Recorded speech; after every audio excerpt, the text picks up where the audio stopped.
Let me show you how easy it is to use GatorCAM. Just load an SVG. I use Inkscape to create mine.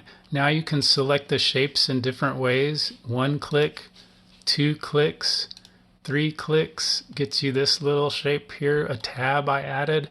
Let's add some more tabs within the program. I'll put one here, and one over here. Now let's add an origin. Let's go to the bottom left. It automatically offsets by your bit radius so it doesn't interfere with the hold downs. You can select that also. Now we're going to do a profile. So let's go to profile. Bang, it's automatic. You can also select your bit diameter, your feed speed, your plunge speed, Z start, Z final, step down, tab heights, pocket overlap, pocket tolerance.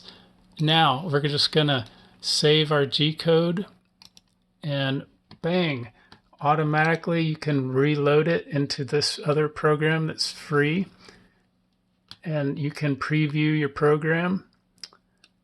This is what it will look like. Notice it has tabs here, and also in the model I created with Inkscape. GatorCAM coming soon.